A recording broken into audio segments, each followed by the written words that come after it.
हरे हरे हरे राम राम राम हरे हरे।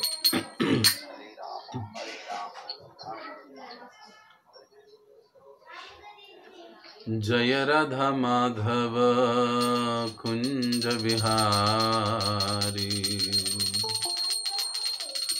गोपी जन वल्लभ गिरिवर धारी। जय राधा माधव कुंज बिहारी, गोपी जन वल्लभ गिरिवर धारी। यशोदा नंदन ब्रज जन रंजन, यशोदा नंदन ब्रज जन रंजन। यमुना तीरावन चारी, यमुना तीरावन चारी। जय राधा माधव कुंज बिहारी, गोपी जन वल्लभ गिरिवर धारी। जय राधा माधव कुंज बिहारी, गोपी जन वल्लभ गिरिवर धारी। यशोदा नंदन ब्रज जन रंजन, यशोदा नंदन ब्रज जन रंजन। यमुना तीरावन चारी, यमुना तीरावन चारी। हरे कृष्ण कृष्ण कृष्ण हरे हरे, हरे राम राम राम हरे हरे। हरे कृष्ण कृष्ण कृष्ण हरे हरे, हरे राम राम राम हरे हरे। हरे कृष्ण कृष्ण कृष्ण हरे हरे, हरे राम राम राम हरे हरे। हरे कृष्ण कृष्ण कृष्ण हरे हरे, हरे राम राम राम हरे हरे। हरे कृष्ण कृष्ण कृष्ण हरे हरे, हरे राम राम राम हरे हरे। हरे कृष्ण कृष्ण कृष्ण हरे हरे, हरे राम राम हरे हरे। जय राधा कुंज बिहारी, राधा कुंज बिहारी राधे। जय राधा कुंज बिहारी, राधा कुंज बिहारी राधे। जय गौर निताय गौर निताय गौर निताय, जय गौर निताय। जय जय प्रभुपाद प्रभुपाद प्रभुपाद, जय शिल प्रभुपाद। जय जय गुरुदेव गुरुदेव गुरुदेव, जय शिल गुरुदेव। बोलो कलियुग पावन श्री हरिनाम संकीर्तन की जय। श्री श्री राधा कुंज बिहारी भगवान की जय। श्री श्री निताय गौर सुंदर भगवान की जय। जगत गुरु शील प्रभुपाद की जय। ओम अज्ञानतिमिरन्धस्य ज्ञानाञ्जनशलाकया चक्षुरुन्मिलितं येन तस्मै श्रीगुरवे नमः। श्रीचैतन्यमनोभीष्टं स्थापितं येन भूतले स्वयं रूप कदा मह्यं ददाति स्वपदान्तिकं।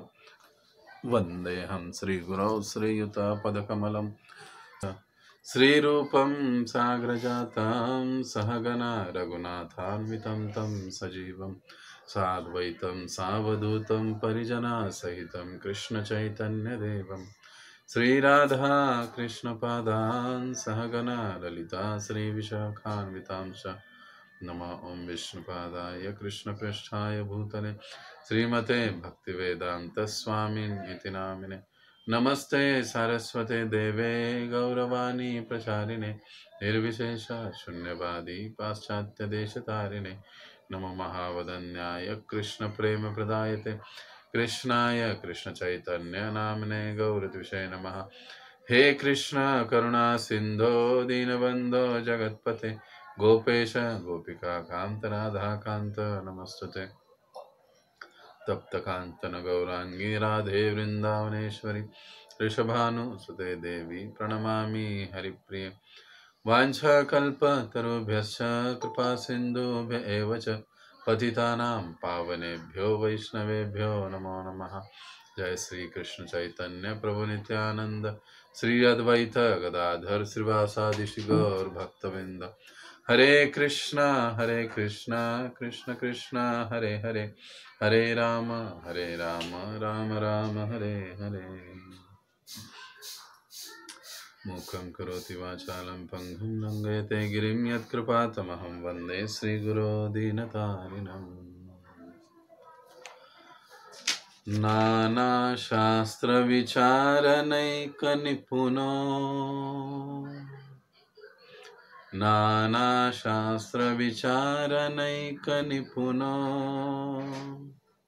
सद्धर्मसंस्थापको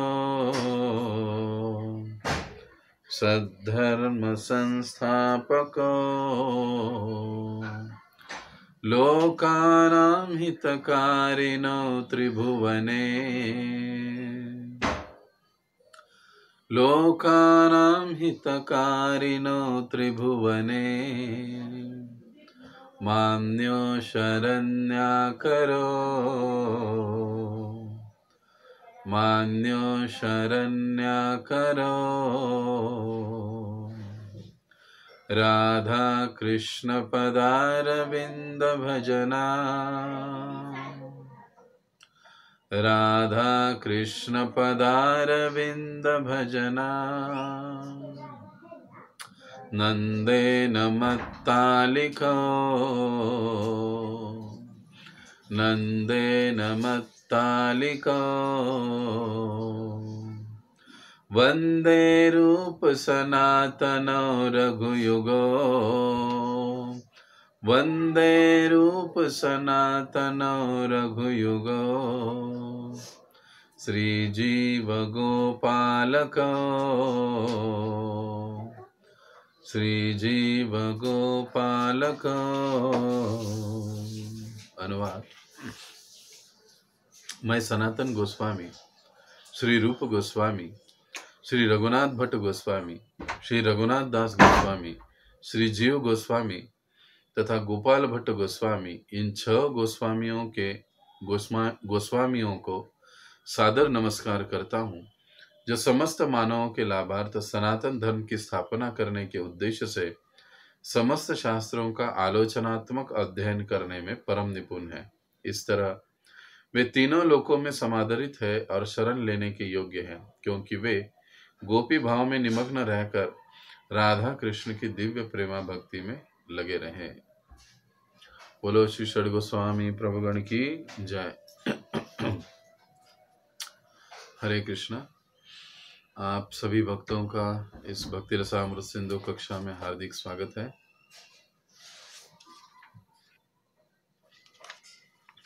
पिछले सप्ताह हम चर्चा कर रहे थे भाव प्रेमी का चरित्र। जैसे कि पिछली बार हमने देखा, सुना और पढ़ा भी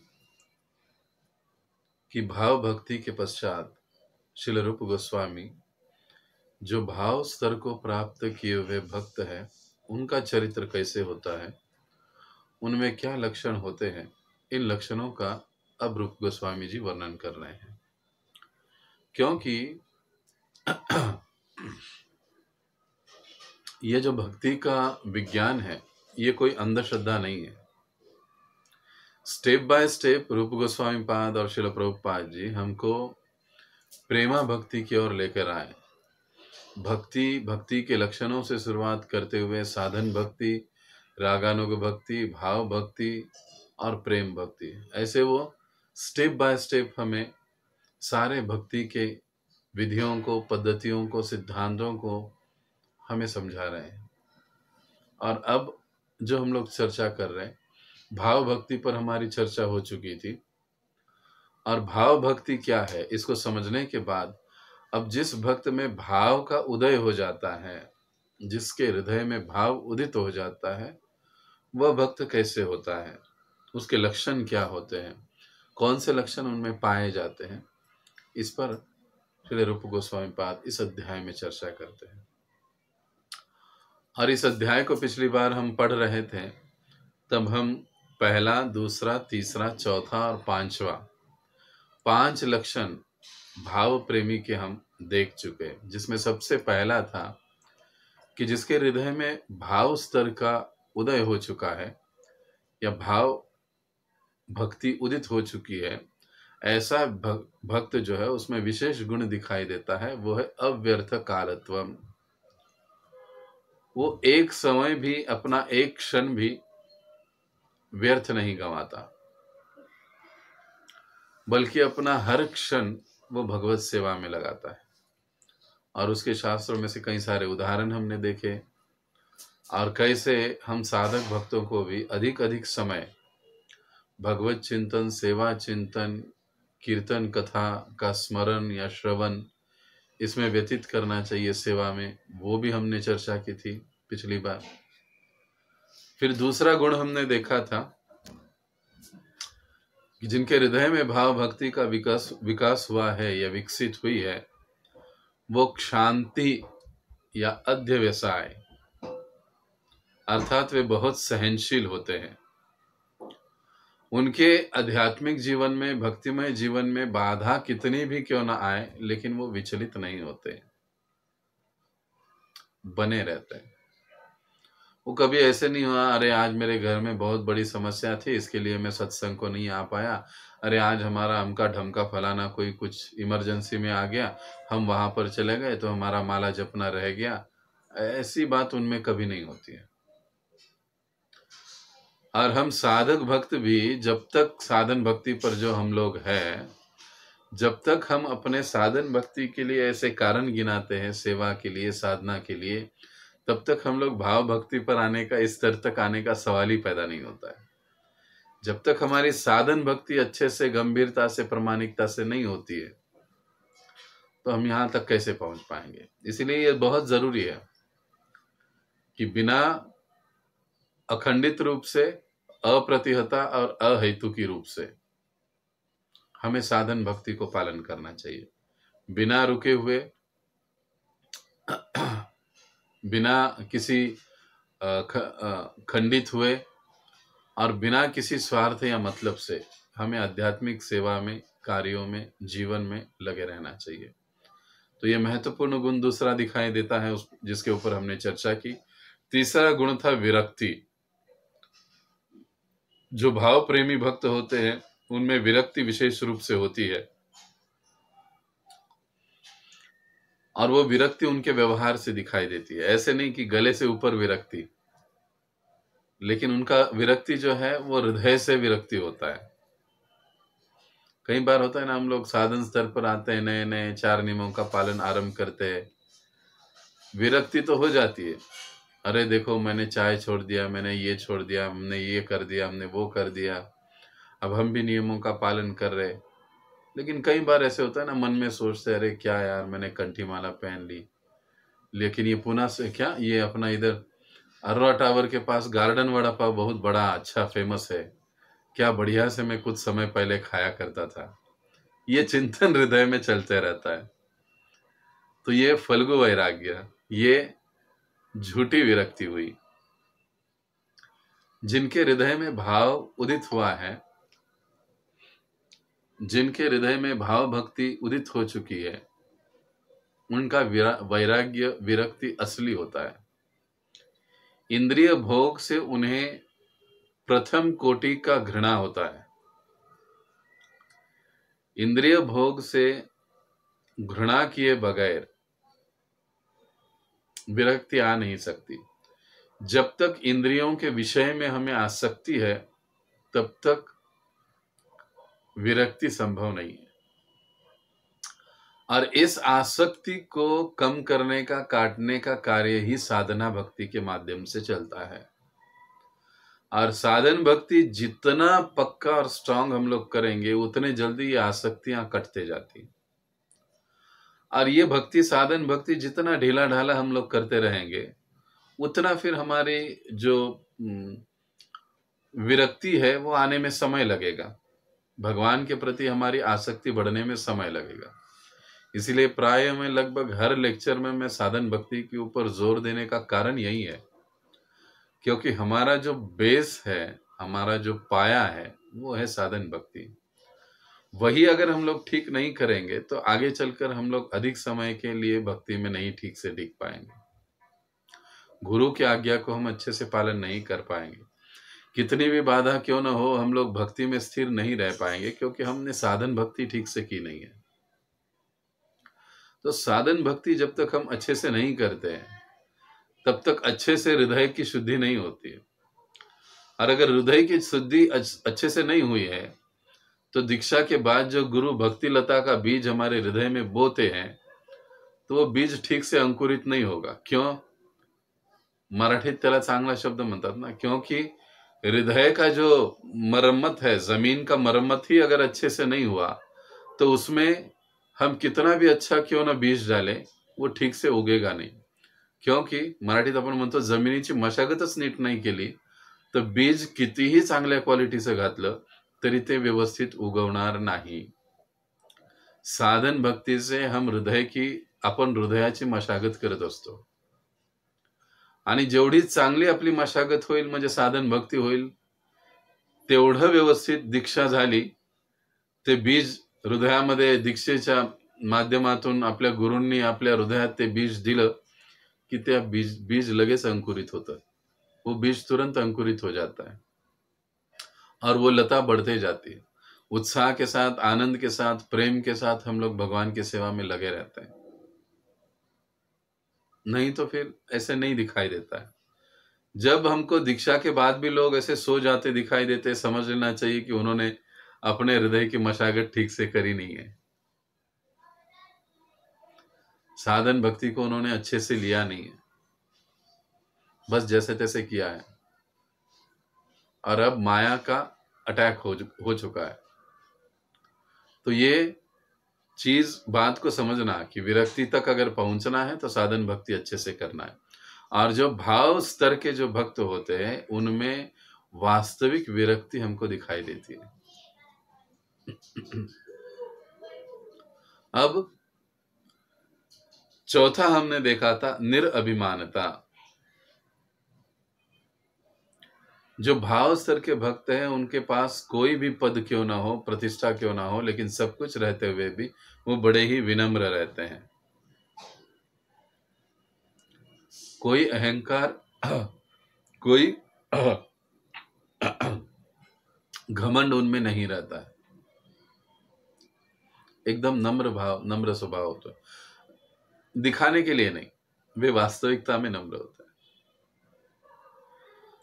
कई बार हम लोग देखते हैं कि भक्तों के समाज में भी भक्त लोग एक दूसरे के सामने बड़ी मीठी मीठी और अच्छी बातें कर लेते हैं, लेकिन जब पीठ पीछे चले जाते हैं तो पीठ पीछे, हाँ तो श्रीधर माधव ना, तो एक नंबरचा बदमाश है, तो चांगला नहीं, हाँ तो अमका तमका ना, तो एकदम बेकार, वो एकदम बेकार है, अच्छा नहीं है, वो ऐसा करता, वो वैसा करता है। इस प्रकार से हम बोलने लगता है। लेकिन वही भक्त जब सामने आते हैं तो हरे कृष्णा प्रभु जी, कैसे आप, बहुत अच्छे हैं, क्या चल रहा है, बहुत अच्छी बातें करेंगे। ये क्या हुआ? इसका मतलब ये हुआ कि हम लोग ढोंग करते हैं, और ढोंग कब करते हैं? जब अभिमान होता है। हम होते कुछ और हैं और दिखाते कुछ और है। बल्कि भक्त का व्यवहार ऐसे होना चाहिए कि जैसे सामने है वो, वैसे ही उसे पीछे भी होना चाहिए, बैकएंड में भी होना चाहिए। इसीलिए कहते हैं ना, आपल्या मराठीमध्ये एक चांगली म्हण आहे, बोले तैसा चाले त्याची वंदावी पाऊले। ये आध्यात्मिक जीवन में बहुत जरूरी है। जब भक्तों के समूह में ये प्रामाणिकता नहीं होती है, तब फिर बड़ी गड़बड़ हो जाती है। झूठ बोलने की आदत लगती है, क्योंकि ये झूठ ही होता है ना। हम सामने एक बात करते, पीछे एक बात करते, उधर एक बात करते, इधर एक बात करते, इसमें कोई ये नहीं होता है। ये एक प्रकार से अपराधी है, क्योंकि हम झूठ बोल रहे हैं। और जब झूठ की आदत लग जाती है तो फिर वो बड़ी मुश्किल हो जाती है, फिर हम बड़े बड़े झूठ बोलना चालू कर देते हैं। तो ऐसे नहीं होना चाहिए। हमें बिल्कुल नम्र होना चाहिए, बिल्कुल सिंपल, साधे, सरल होना चाहिए हमको। जैसे हम हैं, वैसे ही हमको दिखना भी चाहिए। लेकिन कई बार होता है, मंदिर के अंदर एक और मंदिर के बाहर दूसरा। ये जो दोहरा चरित्र है, ये भक्तों का नहीं होना चाहिए। इससे हमें बचना चाहिए। 5वां हमने देखा था आशा बंध। आशा बंध का मतलब है तत्कृपेक्षणम, भगवान की कृपा की दृढ़ आशा होना। अवश्य रक्षिबे कृष्ण, भगवान श्री कृष्ण मेरी जरूर रक्षा करेंगे। भले ही मेरे कर्म बुरे हैं, मुझे बहुत तकलीफ है, मुझे बहुत समस्याएं हैं, बाधाएं हैं, लेकिन भगवान मुझ पर बहुत दयालु है, वो मुझे जरूर मदद करेंगे। हाँ, बदमाशी करते हुए ये इच्छा रखना ये गलत बात है, भगवान सब जानते हैं। लेकिन हम अपनी साधन भक्ति अगर अच्छे से करते हुए हम ये इच्छा रखते हैं, ये हमारा भाव होता है। आशा बंद का मतलब होता है तत्कृपेक्षणम, भगवान की कृपा की याचना करना, आशा करना भगवत कृपा की, और फिर ये आशा सफल भी हो जाती है। भगवान किसी न किसी रूप से हमें अक्सर हमें प्रोटेक्शन, हमें संरक्षण देते रहते हैं। ये भगवान का विशेष गुण है। लेकिन एक भक्त को प्रामाणिकता से रहते हुए हमेशा भगवान की कृपा की अपेक्षा करनी चाहिए। तो आइए अब हम अगला जो छठा गुण है उसको पढ़ेंगे। श्रील प्रभुपाद जी उसके बारे में हमको क्या समझाते उसको हम देखेंगे। वांछित सफलता की प्राप्ति हेतु उत्कंठा, समुत्कंठा। जब कोई व्यक्ति भक्ति में सफलता प्राप्त करने के लिए अत्यधिक उत्सुक रहता है तो यह उत्सुकता समुत्कंठा कहलाती है। इसका अर्थ है पूर्ण उत्सुकता। वस्तुतः यह उत्सुकता कृष्ण भावनामृत में सफलता प्राप्त करने का मूल्य है। देखिए, बहुत महत्वपूर्ण वाक्य है ये। यह उत्सुकता कृष्ण भावनामृत में सफलता प्राप्त करने का मूल्य है। हर वस्तु का कुछ मूल्य होता है और उस वस्तु को प्राप्त करने या अधिकार में लेने के पहले मूल्य चुकाना पड़ता है। वैदिक साहित्य में हमें उल्लेख मिलता है कि कृष्ण भावनामृत जैसी अमूल्य वस्तु को खरीदने में सफल होने के लिए तीव्र उत्सुकता विकसित करनी चाहिए। इस तीव्र उत्सुकता का अत्यंत सुंदर वर्णन बिल्वमंगल ठाकुर अपनी पुस्तक कृष्ण करनामृत में करते हुए कहते हैं, मैं वृंदावन के उस बालक का दर्शन पाने के लिए उत्सुकता पूर्वक प्रतीक्षा कर रहा हूं जिसका शारीरिक सौंदर्य सारे विश्व को मोहित करने वाला है, जिसके नेत्र श्याम भवों से बद्ध और कमल दल की भांति फैले हुए रहते हैं और जो निरंतर अपने भक्तों पर उत्सुकता पूर्वक दृष्टिपात करते रहते हैं। अतएव इधर उधर हिलते डुलते भक्तों पर हिलते डुलते रहते हैं। उसके नेत्र सदैव गीले, उनके ओठ ताम्र जैसे रंग वाले रहते हैं तथा इन होठों से एक ध्वनि निकलती है जो मनुष्य को मदांध हाथी से भी अधिक उन्मत्त बना देती है। मैं उसका दर्शन वृंदावन में उत्सुकता से करना चाहता हूं। बिल्वमंगल ठाकुर ये हमारे एक आचार्य हुए। बिल्वमंगल ठाकुर हमारी परंपरा में एक आचार्य हुए। ये ऐसे आचार्य थे, भिक्षा मांगने जब गए, महाराज जी ने बहुत सुंदर, हमारे गुरु महाराज जी ने बहुत सुंदर इनकी कथा सुनाई थी। जैसे तुकाराम महाराज अपनी अभंग में कहते, पापाची वासना नको दाऊ डोळा, त्याहून मी आंधळाची बरा। इन आंखों से देखने के कारण, इन आंखों से ही पापाची वासना, मैं कुछ अभद्र चीजें देखता हूं और मेरा मन, मेरा हृदय काम या अन्य विकारों से भर जाता है। उससे अच्छा है कि ये आंखें ही अगर मुझे न हो त्याहून मी आंधळाची बरा, बहुत अच्छा होगा कि मेरी आंखें ही न हो। भिक्षा मांगते हुए जब एक घर गए तो वहां पर एक अकेली माताजी थी। उनको देखा तो कुछ स्वल्प क्षणों के लिए उनका मन मोहित हो गया। जैसे ही उन्होंने ये देखा कि अरे अरे मैं ये क्या सोच रहा हूं,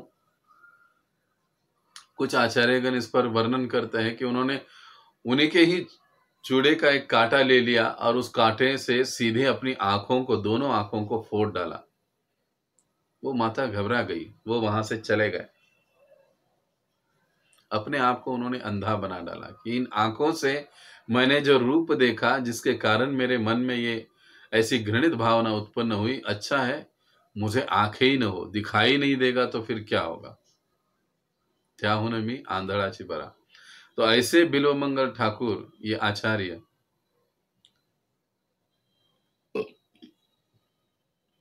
इनका उदाहरण यहां पर दिया जा रहा है कि किस प्रकार से वे भगवान के दर्शन के लिए प्रार्थना कर रहे हैं। अब देखिए, समुत्कंठा शब्द के अनुसार अगर हम देखेंगे,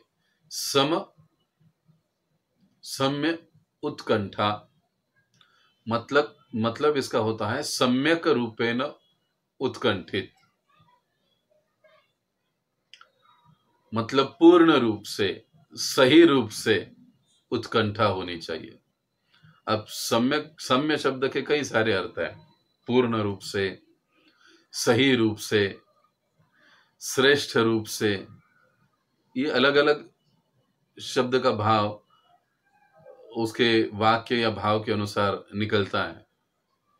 तो यहां पर अगर हम देखेंगे, श्रील प्रभुपाद जी यहां पर कहते हैं पूर्ण, सम्यक, पूर्ण रूपेण, वो अर्थ बता रहे हैं। सम्यक रूपेण, पूर्ण रूपेण, उत्कंठित यानी पूर्ण रूप से उत्कंठित, आधी अधूरी उत्कंठा नहीं है। अभी प्रारंभ की अवस्था में हमको आधी अधूरी उत्कंठा होती है, हमको भगवान की प्राप्ति करनी है, भक्ति करनी है, शुद्ध भक्ति करनी है, लेकिन ये पूरी उत्कंठा न होने के कारण हम बीच बीच में कहीं रुक जाते हैं, कहीं अटक जाते हैं। अरे आज यहाँ जाना है, आज वहां जाना है, आज ऐसे करना है, आज वैसे करना है, हम लोग वहां पर अटक जाते हैं, क्योंकि सम्यक रूप से, पूर्ण रूप से हमारी उत्कंठा अभी विकसित नहीं हुई है, सही रूप से। अब उत्कंठा भी सही रूप से होना भी जरूरी है। सही रूप से क्या मतलब है?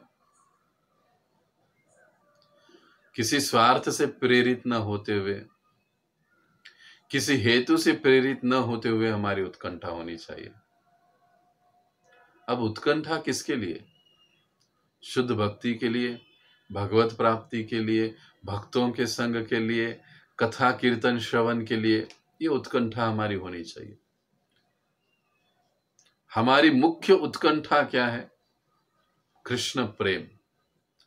लेकिन कृष्ण प्रेम प्राप्त करने के लिए जो विधियां हैं, आदौ श्रद्धा तथा साधु संग, तो साधु संग के लिए, भक्तों के संग के लिए, मार्गदर्शन प्राप्ति के लिए हमें उत्कंठा होनी चाहिए। और वो भी केवल ऐसी मुरझाई हुई उत्कंठा नहीं, तीव्र उत्कंठा होनी चाहिए। दुनिया इधर से उधर हो जाए, लेकिन मैं सत्संग में उपस्थित रहूंगा, मैं काउंसलिंग मीटिंग में उपस्थित रहूंगा। दैट्स कॉल्ड उत्सुकता, उत्कंठा, समुत्कंठा। अब जैसे हम भाव भक्ति के पहले अध्याय में हम चर्चा कर रहे थे, उसमें हमने देखा था कि भाव भक्ति के लिए पात्रता क्या होती है, किसे भाव भक्ति प्राप्त होती है। तो उसके लिए हमने पहले पात्रता का निकष देखा था कि लोभ होना चाहिए। वो लोभ का मतलब ही यहां उत्कंठा से, समुत्कंठा से संबंधित है। उसको वो तीव्र लोभ था, इसलिए वो भाव स्तर पर वो भक्त पहुंच गया। भाव भक्ति उसके हृदय में उदित हुई और अब वो उसके आचरण में दिख रही। उसे निरंतर ये उत्कंठा लगी होती है कि कब मैं भगवान का दर्शन करूंगा, कब मैं भगवान के धाम जाऊंगा, कब मैं भगवान के तीर्थ स्थली का दर्शन करूंगा, कब मैं भगवान के भक्तों के संग में जाऊंगा, कब मैं भगवान की कथा को सुनूंगा, यह निरंतर उत्कंठा उनमें बनी रहती है। भाव स्तर पर जो भक्त होते हैं, अब हमें भी उत्कंठा होती है, लेकिन हमारी उत्कंठा कभी मर जाती है, कभी जिंदा हो जाती है, कभी, है ना, कभी डाउन होता है, कभी अप होता है। हमारी उत्कंठा थोड़ी ऐसी होती है। लेकिन जो भाव स्तर पर जो भक्त है, निरंतर उनके हृदय की जो उत्कंठा है वो जागृत रहती है, निरंतर। तो ये हुआ समुत्कंठा। और उदाहरण दे रहे कृष्ण करनामृत से इनका, बिलोमंगल ठाकुर जी का। तो किस प्रकार से प्रार्थना करते हो? प्रार्थना करते कब मैं दर्शन करूंगा प्रभु आपका, और कैसे भगवान का दर्शन मुझे चाहिए कि जो वृंदावन में जो बालक रूप में है उनका दर्शन मुझे चाहिए, जिनकी आंखें कमल दल के समान है, जो निरंतर भगवान पे अपना कृपा कटाक्ष करते रहते हैं। ऐसे भगवान के दर्शन के लिए मैं बड़ा ही उत्कंठित हूं, ललायित हूं, इस प्रकार से। तो भाव प्रेमी जो भक्त होते हैं उनमें यह गुण हमें दिखाई देता है कि वो उनमें इच्छित अपना ध्येय प्राप्त करने के लिए, वांछित सफलता को प्राप्त करने के लिए उनके हृदय में समुत्कंठा होती है, यानी सही रूप से, पूर्ण रूप से उत्सुकता उन्हें होती है कि हाँ, मुझे ये प्राप्त करना है, मुझे ये चाहिए, और उसके लिए वो अविरत कार्यरत रहते हैं। ये हुआ छठा। अब सातवां, भगवान के पवित्र नाम कीर्तन में अनुरक्ति, अर्थात रूप गोस्वामी पाद इसे कहते हैं कीर्तनानुरक्ति। कीर्तनानुरक्ति उसी कृष्ण करनामृत पुस्तक में श्रीमती राधा रानी के नाम कीर्तन से संबंधित एक कथन मिलता है। राधा रानी की एक सखी कहती है, हे गोविंद, अब राजा ऋषभानु की पुत्री अश्रुपात कर रही है और वह आपके पवित्र नाम कृष्ण कृष्ण का उत्सुकता से उच्चारण कर रही है। अर्थात इसका मतलब हुआ कि जो भाव स्तर के भक्त होते हैं वो कीर्तन में सदैव रत रहते हैं। कीर्तन के प्रति उनका विशेष आकर्षण या प्रेम रहता है, भगवान के नामों के प्रति। उसमें वो रमते हैं, रमन करते हैं, उसमें वो पूर्णतया मग्न रहते हैं। आपने कभी गुरु महाराज जी को देखा होगा नजदीक से, कभी श्रवण किया होगा। कुछ भक्त है जो महाराज जी के साथ ट्रैवलिंग में रहते हैं, तो जब भी महाराज जी अगर कुछ पढ़ नहीं रहे, कुछ नहीं होते हैं, तो वो अलग अलग हरे कृष्ण कीर्तन की ट्यून को लगाते रहते हैं, गुनगुनाते रहते हैं। वो कंटिन्यू नाम स्मरण की जो बातें हैं या कीर्तन की जो चीजें हैं, ट्यून्स हैं, महाराज जी गुनगुनाते रहते हैं, करते रहते हैं, अलग अलग रागों में, अलग अलग प्रकार से उनको मन ही मन कभी कभी गुनगुनाते हैं, वो करते रहते हैं। मैंने 2-3 बार देखा है महाराज जी को। तो इसका मतलब क्या है कि जो भाव स्तर के भक्त है वो कीर्तन में सदैव अनुरक्त रहते हैं, कीर्तन के प्रति उनका विशेष प्रेम होता है, आकर्षण होता है। हमको भी कीर्तन के प्रति विशेष रुचि रखनी चाहिए। नाम कीर्तन करने के लिए हमें तत्पर रहना चाहिए। घर में कीर्तन करना चाहिए, भक्तों के घर कहीं जाते हैं कीर्तन करना चाहिए। जरूर हमें कीर्तन में अपनी आसक्ति को दिन प्रतिदिन बढ़ाना चाहिए। करताल नहीं बजा पा रहे तो जो बजा पाते हैं उनसे हमको कुछ करताल बजाना सीखना चाहिए, मार्गदर्शन लेना चाहिए। अभी आजकल तो ये ऑनलाइन है, घर बैठे कोई किसी को सिखा सकता है, बता सकता है। तो इस प्रकार से हम लोग कर सकते हैं। करताल हो, मृदंग हो, हारमोनियम हो, हम लोग सीख सकते हैं, या एक दूसरे को मिलकर भक्त लोग सीख सकते हैं। इससे कीर्तन के प्रति हमारी रुचि, आसक्ति और बढ़ेगी। भाव प्रेमी का ये एक महत्वपूर्ण गुण है। 8वां, कृष्ण की क्षमा करें, भगवान के दिव्य गुणों का वर्णन करने की उत्सुकता। रूप गोस्वामी पाद इसे कहते हैं गुणाख्यान। गुण आख्यान, गुणों का आख्यान, आख्यति, गुह्यम आख्यति, उपदेशामृत में हमने पढ़ा ना। आख्यति का मतलब होता है बोलना, पृच्छति पूछना, आख्यति बताना। भगवान के गुणों का बखान करने में उन्हें विशेष रुचि या आनंद होता है। कृष्ण कर्णामृत में भगवान की महिमा के कीर्तन की अनुरक्ति का भी वर्णन इस प्रकार हुआ है। मैं उस कृष्ण के लिए क्या करूं जो समस्त आनंद की धारणाओं से अधिक आनंदप्रद है और जो चंचल बालकों से भी अधिक नटखट है। कृष्ण के सुंदर कार्यकलापों के विचार से मेरा मन आकृष्ट हुआ जा रहा है और मेरी समझ में नहीं आ रहा है कि मैं क्या करूं। ये बिलोमंगल ठाकुर जी का भाव है जो वे अपनी इस कृष्ण कर्णामृत ग्रंथ में व्यक्त कर रहे हैं। अर्थात भगवान के गुणों का आख्यान करना, गान करना, भगवान के गुणों के बारे में, लीलाओं के बारे में बताना अन्यों को। जितना हमने सुना है उतना हम अन्यों को बताएं, इसी को प्रचार कहा जाता है। जितना हमें पता है, जैसे हमें पता है वैसे हमें बताना चाहिए। अर्थात प्रभुपाद जी के ग्रंथों के अनुसार, हमारे वर्तमान आचार्य जो बताते हैं उसके अनुसार हमें जितना पता है उतना हमें बताने का, बोलने का प्रयास करना चाहिए अन्यों को, नए लोगों को, भक्तों को। भक्तों के साथ जब मिलते हैं तब ये प्रचार कहलाता है। तो इस प्रकार से भगवान का गुणगान करने की तीव्र उत्सुकता उनमें सदैव रहती है। अब 9वां, कृष्ण की लीला स्थली में रहने का आकर्षण।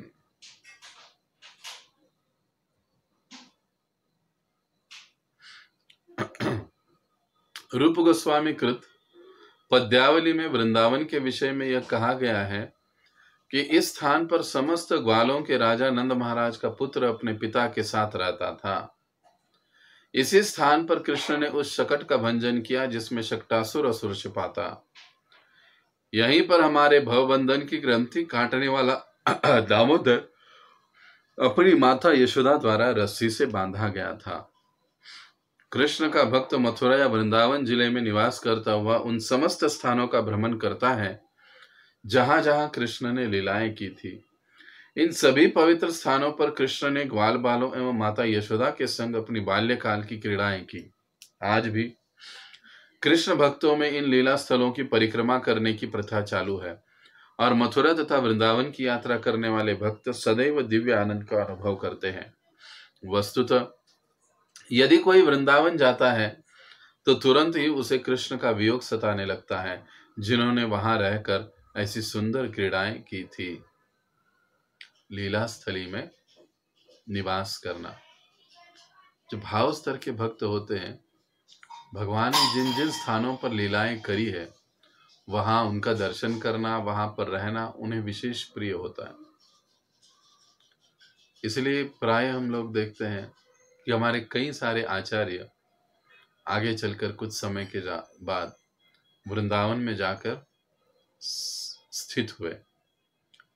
किन्हीं को चैतन्य महाप्रभु ने आज्ञा दी थी, किन्हीं को उनके गुरु ने आज्ञा दी थी, तो वे वहां जाकर रुके रहे और अपने अपना सेवा कार्य वहां पर करते रहे।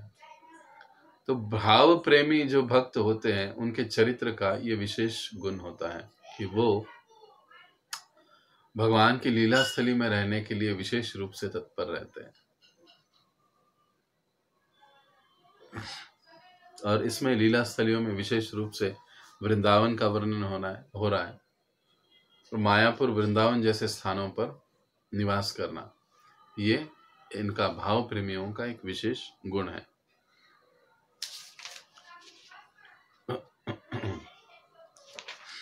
तो आइए थोड़ा आगे पढ़ते हैं हम लोग। कृष्ण के कार्यकलापों को स्मरण करने के प्रति ऐसा आकर्षण कृष्ण अनुरक्ति कहलाती है। अब जो हम भगवान से कृष्ण की जो लीलाएं हैं उनको स्मरण करते हैं, उनके कार्यों को जब हम स्मरण करते हैं तो उसे अनुरक्ति कहा जाता है।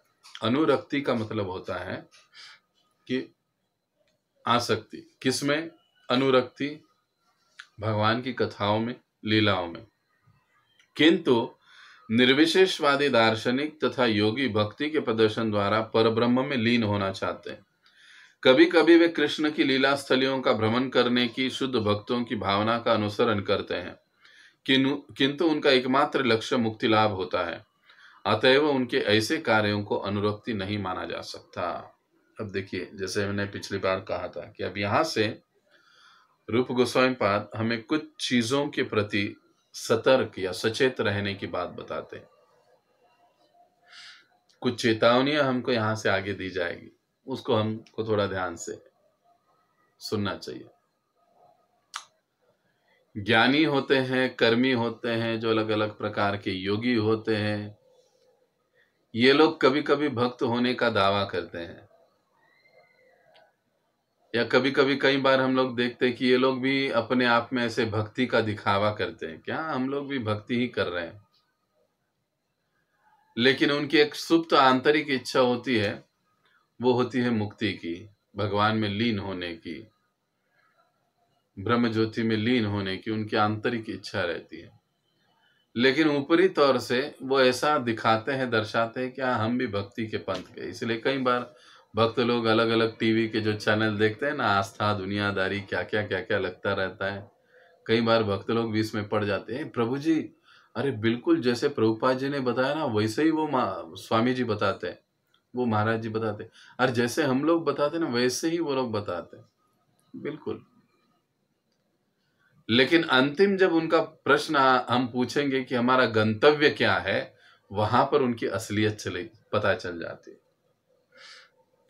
99.99% ऐसे जो लोग हैं, ये लोग कभी अपना गंतव्य स्थान भगवत धाम जाकर हम भगवान की सेवा में जुड़ना चाहते हैं, भगवान के साथ दिव्य प्रेममय आदान प्रदान करना चाहते, ये नहीं बताएंगे। बल्कि वो ये कहेंगे, हाँ हमको वैकुंठ जाना है, हमको गोलोक जाना है, ये भी कहेंगे कभी कभी। लेकिन वहां जाकर हम भगवान के साथ एक हो जाएंगे, लीन हो जाएंगे। यहां फिर उनके गंतव्य का, उनकी असलियत का पता चल जाता है। लेकिन कई बार हम लोग आधी चीज सुनते हैं और कहते हैं हाँ ये भी हमारे जैसे ही बोलते हैं, तो हमको इनका सुनना चाहिए। नहीं, अवैष्णवोन्मुखात्, अवैष्णवों के मुख से इस प्रकार की बातें सुनकर हम अपने भक्ति का ह्रास और नाश करवाते रहते हैं। इसलिए हमको इससे सचेत रहना चाहिए। हमारे आचार्यों ने हमको इतना सब कुछ दिया है, हमारे वर्तमान आचार्य हमारे लिए इतना सब कुछ बना रहे, क्रिएट कर रहे, दे रहे, वो हमारे लिए सफिशिएंट है। लेकिन कई बार कैसे होता है ना, एक आदत होती है जीव की, वो अपने घर की चीजों को छोड़ता है और बाहर ज्यादा ताक झांक करते रहता है, और फिर यही गड़बड़ हो जाती है। तो ऐसे ज्ञानी, कर्मी, योगी, ढोंगी, ये जो लोग हैं कि जो दिखावा करते कि हम लोग भक्त हैं, भक्ति जैसे ही हम सब कुछ कर रहे हैं, लेकिन वास्तविकता में उनका जो गंतव्य होता है वो मुक्ति प्राप्ति के लिए वो सब कुछ करते हैं। और इसीलिए रूप गोस्वामी पाद समझाते हैं कि उनके कार्यों को अनुरक्ति नहीं माना जाता है। अब क्यों भाई ऐसे अनुरक्ति नहीं माना जाता है? अब अनुरक्ति इस शब्द को देखिए, अनु शब्द के मतलब को हमने कई बार देखा है। अनु का मतलब पीछे पीछे चलने वाला, पीछे से आने वाला। अनुरक्ति, अब रक्ति शब्द में भी रति शब्द का अंतर्भाव है। रति का मतलब होता है तीव्र आसक्ति या प्रेम। किससे? भगवान से, भगवान श्री कृष्ण से। तो जिस आसक्ति और प्रेम का पथ का अनुशीलन हमारे महाजनों ने, आचार्यों ने किया है, अनुरक्ति, उसको हम पालन करते हैं, वो कही जाती है अनुरक्ति, एक प्रकार से तीव्र आसक्ति। लेकिन ज्ञानी कर्मियों में ये अनुरक्ति नहीं पाई जाती है, क्योंकि अनुरक्ति भगवान के प्रति आसक्ति अहेतु की और अप्रतिहता रूप से होती है, जबकि इनका हेतु जो होता है वो लीन होना ऐसे होता है। इसके लिए इनके कार्यकलापों को कभी भी भक्ति नहीं माना जाता। यह हमने उपदेशामृत में भी देखा है, भक्ति रसामृत सिंधु के इसके पहले वाले अध्यायों में भी हमने इस पर चर्चा की है कि भले ही कई बार ज्ञानी कर्मी आदि भक्ति के पथ जैसा अनुकरण करते दिखाई दे, लेकिन फिर भी उनके कार्यकलापों को भक्ति में नहीं गिना जाता, क्योंकि उनका अंततोगत्वा जो उद्देश्य होता है वो भगवत प्राप्ति या भगवत सेवा न होते हुए भगवान में लीन होना, ब्रह्म ज्योति में लीन होना, अपने अस्तित्व को समाप्त करना, ये उनका उद्देश्य होता है। इसलिए वो अनुरक्ति नहीं कही जाती है। दूसरी चीज रूप गोस्वामी पाद इस पैराग्राफ से और अगले पैराग्राफ से हमको समझाते हैं। अगला पैराग्राफ भी इसी विषय पर है कि जो भक्ति होती है वो सुदुर्लभा है। भक्ति के जो 6 लक्षण हमने पढ़े थे, अभ्यास किया भक्ति रसामृत सिंधु में, उसमें कुछ 5वां लक्षण है या तीसरा या 5वां लक्षण है सुदुर्लभा। भक्ति अत्यंत दुर्लभ है। सु मतलब अत्यंत, दुर्लभा अत्यंत दुर्लभ है। भगवान किसी को सब कुछ देने के लिए तैयार हो जाते हैं, लेकिन भक्ति जो है वो भगवान सहज रूप से नहीं देते किसी को। ऐसा क्यों? क्योंकि भगवान कहते हैं जब मैं किसी को भक्ति दे देता हूं अपनी, तो मैं उसका कृतदास बन जाता हूं। कृतदास का मतलब क्या है? कृतदास का मतलब होता है बिका हुआ। यानी मैं भक्ति देता हूं, इसका मतलब मैं अपने आप को उस भक्त को बेच देता हूं।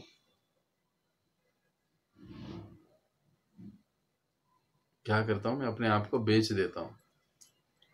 फिर जैसे वो कहते हैं वैसे मैं करता हूं। इसलिए वृंदावन में हम लोग देखते हैं गोपियां भगवान को नचाती, देख कान्हा तू नाचेगा तो मैं तुझे 1 कटोरा ये माखन दूंगी।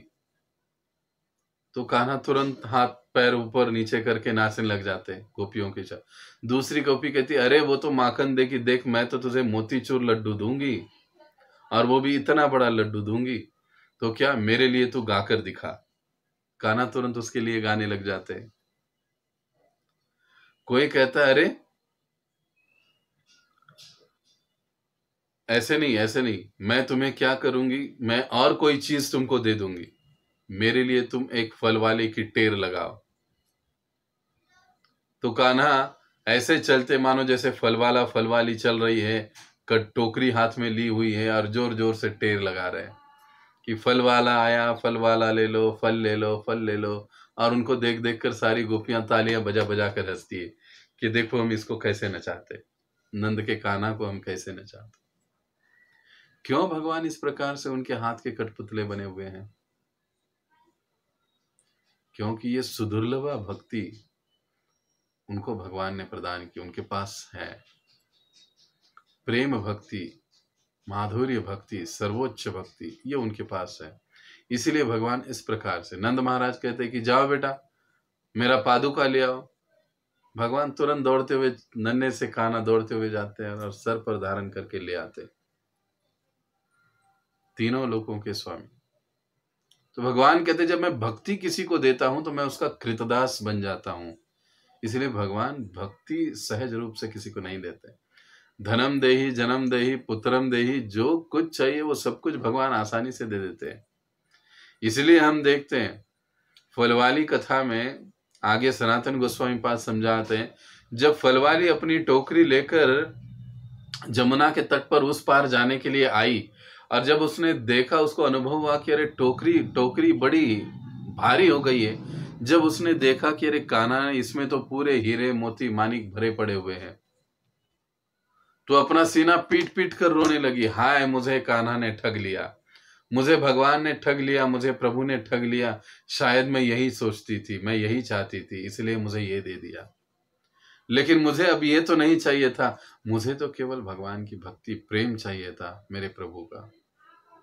और वो वहां पर रोने लगी, क्योंकि सूक्ष्म इच्छा उसकी क्या हुई, भगवान को सारे फल तो दे दिए, अब भगवान ने जो भी मुट्ठी भी कहा, 4-5 कुछ दाने आ गए थे, वही डाल दिए उसके टोकरी में। वो देखते देखते ही रह गई। फिर कुछ गोपियों ने उसको होश में लेकर आई, तब वो अपनी टोकरी उठाकर चल पड़ी। लेकिन अब सोचने लगी, मन में इच्छा आई कि अरे अब आज शाम का मेरा गुजारा कैसे होगा, मैंने सारे फल तो दे दिए, लेकिन अब मुझे क्या मिला? ये इच्छा मन में हुई। भगवान समझ गए, भगवान ने टोकरी भर दी हीरे मानिक से। सारी चीजें भगवान सहज देते हैं, लेकिन भक्ति नहीं देते हैं। और जब पश्चाताप व्यक्त किया, जब उन्होंने, सनातन गोस्वामी पाद अपनी टीका में लिखते उस लीला की, उसने वो टोकरी वही जमुना में बहा दी और वही वृंदावन में वो घूमती रही, ताकि उसे हर रोज कान्हा का दर्शन होता रहे। अपने अंतिम समय तक वो फल वाली वृंदावन में ही रही।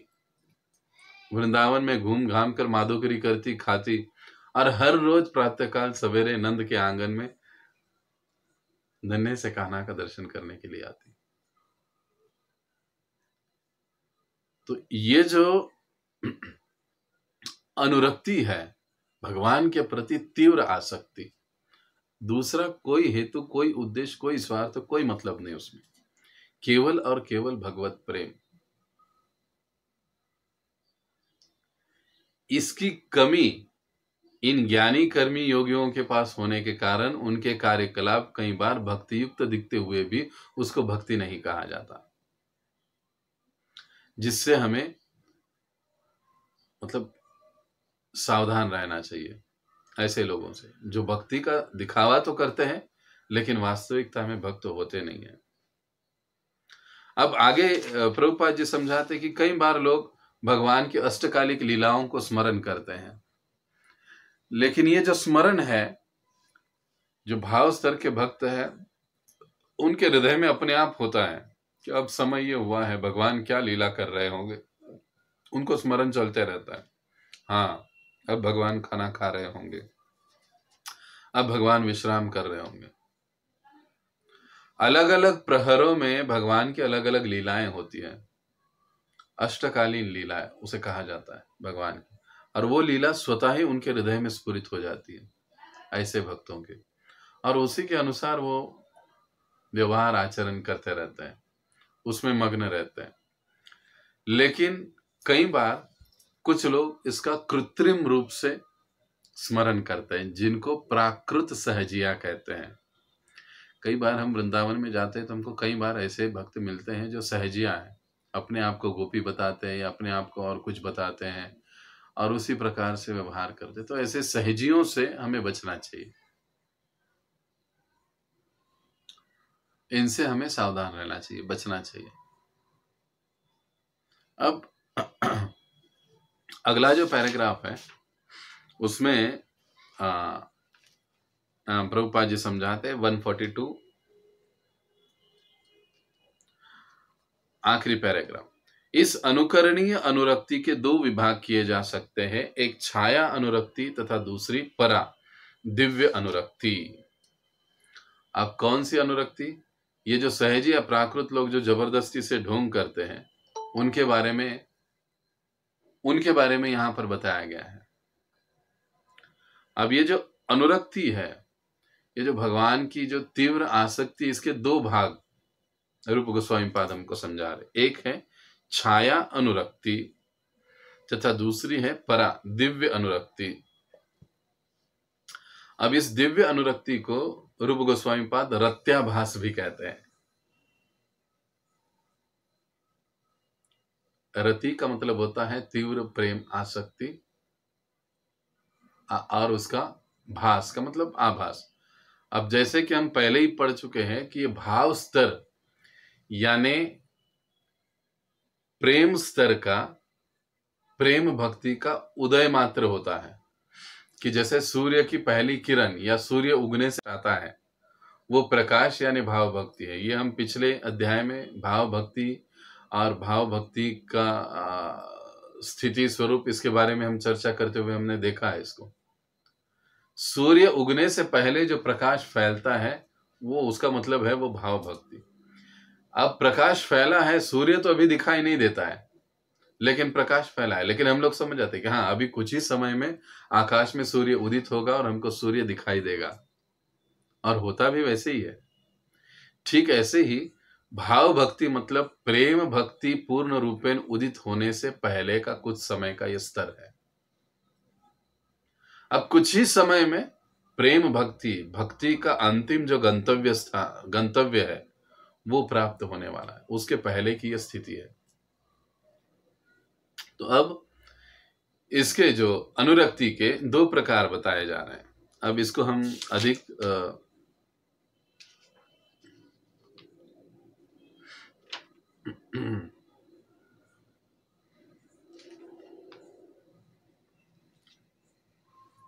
विस्तार से कहने के बजाय संक्षेप में हम इसको समझेंगे। पूरा पेज नंबर 143 भी इसमें आ जाएगा कि देखिए, छाया अनुरक्ति, छायाभास, इसका मतलब क्या है? इसके शब्द में ही इसका मतलब छिपा हुआ है। छाया मतलब एक आभास, एक आभास वास्तविकता में होता नहीं है।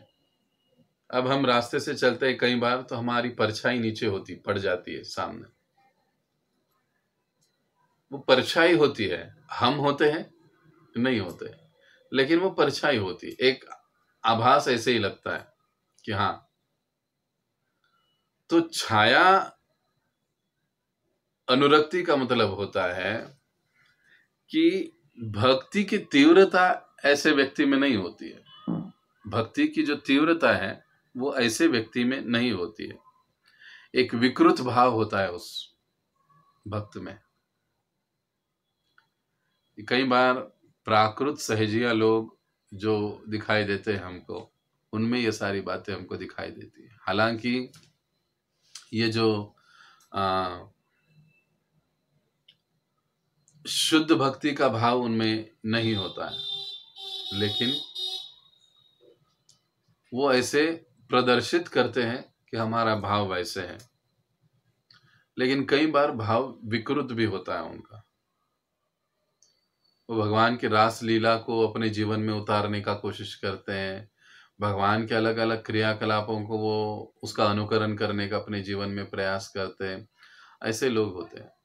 हाँ, लेकिन हालांकि उनका भक्ति में भगवान के प्रति आकर्षण होता है, लेकिन ये आकर्षण को थोड़ा विकृत स्वरूप मिल गया होता है।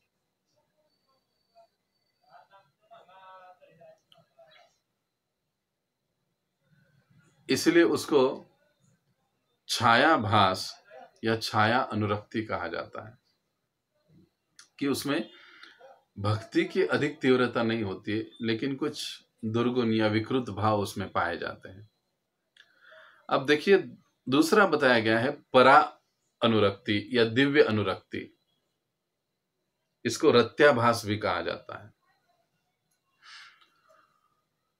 ये जो भाव है परा अनुरक्ति, ये उन्हीं भक्तों में विकसित होता है जिन्होंने तीव्रता के साथ अपनी भक्ति की है, अपनी साधन भक्ति की है।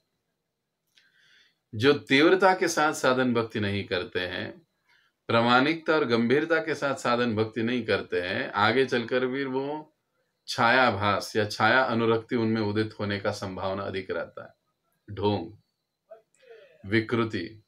इसीलिए हम देखते हैं ना, कई बार हम भक्तों को देखते हैं, भक्त तो दिखाई देते हैं, धोती कुर्ता पहनते, तिलक है, कई बार हम देखते हैं 16 माला जपते भी है, लेकिन उनका व्यवहार बड़ा ही विचित्र और विकृत होता है। ऐसे क्यों होता है?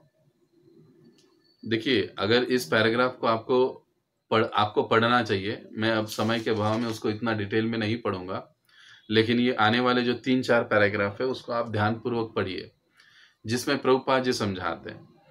वे रत्याभास या परा अनुरक्ति का वर्णन करते हुए प्रभुपाद जी क्या समझाते हैं कि तीव्रता से जो साधन भक्ति करता है या विशेष रूप से भक्ति करता है, उसमें ये रत्याभास, ये परा अनुरक्ति, ये दिव्य अनुरक्ति विकसित हो जाती है या उदित हो जाती है। तो फिर जो लोग प्रामाणिकता से, गंभीरता से, तीव्रता से भक्ति नहीं करते हैं, उनमें क्या उदित होता है? उनमें ये छाया अनुरक्ति उदित होती है। कहीं भटक जाते हैं फिर ये लोग, अपने मन से मनमानी करने लगते हैं, किसी की सुनेंगे नहीं, और फिर कुछ अलग ही चीजों का पालन करते रहेंगे, या फिर कुछ उनका व्यवहार ही बड़ा विचित्र और अलग होगा,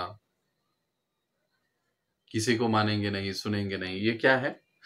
भक्ति का भाव तीव्र नहीं है उनमें। हाँ, भक्ति के प्रति आकर्षण है, भले वो किसी कारण से होगा, किसी मतलब से होगा, किससे होगा, आकर्षण है, लेकिन तीव्र आसक्ति नहीं। इसी के कारण ये फिर जो विकृत भाव है इस प्रकार का वो उत्पन्न होता है। कई बार हम लोग इन चीजों को कई बार भक्तों के समूह में भी हम लोग देखते हैं, तो इसकी समझावट हमको ठीक से होना चाहिए, कैसे क्यों होता है। अगर ऐसे विकृति से हम बचना चाहते हैं तो फिर हमको अपना साधन भक्ति, अपना भक्तों का संग सोच समझकर अच्छे से, प्रामाणिकता से, गंभीरता से रखना चाहिए। ये बेहद जरूरी है। अगर ऐसे हम लोग नहीं रखेंगे तो फिर हमारे आध्यात्मिक जीवन में ही गड़बड़ी उत्पन्न होगी। तो तीव्रता से भक्ति जो करता है उसमें ये जो दिव्य अनुरक्ति का भाव है वो उदित होता है। अब इनमें भी क्योंकि ये दोनों भाव के स्तर पर है, तो कुछ थोड़ा बहुत भौतिक कल्मश हृदय में इच्छा रहती है। वैसे प्रभुपाद जी एक अन्य स्थान में हमको बताते हैं कि जो भक्त भाव स्तर पर पहुंचा है उसका जो हृदय है 99.99% शुद्ध हुआ होता है, लेकिन 0.11% कुछ न कुछ तो कल्मश रहता है, कुछ न कुछ तो कमी रहती है, जिसके कारण कभी कभी वो भटक भी सकते हैं। जैसे भरत महाराज भाव स्तर पर थे, अपना सब कुछ छोड़ छाड़ कर जंगल में आ गए भगवत प्राप्ति के लिए, लेकिन एक हिरण के प्रति आसक्त हो गए। अब हिरण के प्रति आसक्त क्यों हुए? क्योंकि वो बेचारी हिरणी गर्भिणी थी, छलांग लगाते हुए बच्चा गिर पड़ा नदी में। तभी भरत महाराज वहां पर प्रातः स्नान कर रहे थे, बच्चा बहते हुए देखा, उनके मन में करुणा उत्पन्न हुई, उसको लेकर ऊपर आ गए, तट पर आ गए। अरे अब माँ तो बह गई इसकी हिरणी, अब इसको संभालेगा कौन? जंगल में छोड़ दूंगा तो कोई भेड़ बकरी खा लेगा इसको। अपने साथ घर में लेकर आ गए अपनी कुटिया में, और उसी के साथ खेलने लगे, रहने लगे। साधना के प्रति थोड़ी लापरवाही हो गई, दिन रात उसको खिलाने पिलाने लग गए, वो बड़ा हो गया, इर्द गिर्द घूमने लगा, नाचने लगा, एक प्रेम आकर्षण उत्पन्न हुआ। देखिए अब इसमें इंद्रिय भोग की कुछ बात नहीं है, किसी प्रकार का कोई भौतिक आकर्षण नहीं है, इंद्रिय विषयों की बात नहीं है, लेकिन जो करुणा है वो करुणा कहां पर होनी चाहिए, यह गड़बड़ है। साधना में होनी चाहिए, किस प्रकार से हिरण में होनी चाहिए, ये गड़बड़। मतलब 0.1% कुछ न कुछ तो कमी रह जाती है, जिसके कारण वो भक्त जो है कभी कभी भटक सकता है। और इस छोटी सी गलती के कारण हम देखते हैं कि भरत महाराज को अगला जन्म हिरण का मिल गया, कि भाव के स्तर पर होने के बाद भी। तो ये जो रत्याभास है, ये जो दिव्य अनुरक्ति है, ये जो परा अनुरक्ति है, ये उन्हीं में विकसित होती है जो तीव्रता के साथ भक्ति करते हैं, प्रामाणिकता के साथ, गंभीरता के साथ भक्ति करते हैं, उनमें विकसित हो जाती है। 0.1% कहीं कुछ रह जाता है, लेकिन जैसे ही प्रेम भक्ति का फिर उदय हो जाता है तो ये 0.1% भी निकल जाता है और 100% शुद्ध भक्त बन जाता है। तो ये जो परा भक्ति, परा अनुरक्ति है, इस प्रकार से उदित होती है। तब इस पूरे अध्याय में भाव प्रेमी के चरित्र में जो भी चीजें या लक्षण हमको रूप गोस्वामी पाद ने बताए, उनको हमें ध्यान से पढ़ना है, समझना है। यहाँ पर लगभग ये अध्याय खत्म हो जाता है। आगे कुछ नरसिंह पुराण वगैरह से श्रील प्रभुपाद जी ने उदाहरण दिए हैं, आप उसमें उसको पढ़ सकते हैं। लगभग ये सारी चीजें मैं बता चुका हूँ आपको। अगर इसमें भी अगर आपको कुछ समझ में नहीं आता है तो आगे चलकर आप इसको, मतलब अगले सत्र में आप मुझे इस पर सवाल पूछ सकते हो, फिर हम उसको स्पष्टीकरण करेंगे। अब अगली बार हमारा अध्याय 19 भगवान की शुद्ध प्रेमा भक्ति, जो हमारा मुख्य गंतव्य है, या हमारा साध्य है, वो अंतिम अध्याय आरंभ होगा। और इसके बाद जैसे कि हमने कहा था, अध्याय अगले हफ्ते ही, अगले सत्र में ही पूरा होगा, और उसके बाद हम ईशोपनिषद आरंभ करेंगे। तो यहाँ पर हम रुकेंगे। किसी कोई अगर प्रश्न है तो पूछ सकते हैं। जगत गुरु श्रील प्रभुपाद की जय। अनंत कोटि वैष्णव वृंद की जय। निताय गौर प्रेमानंदे। हरि हरि बोल।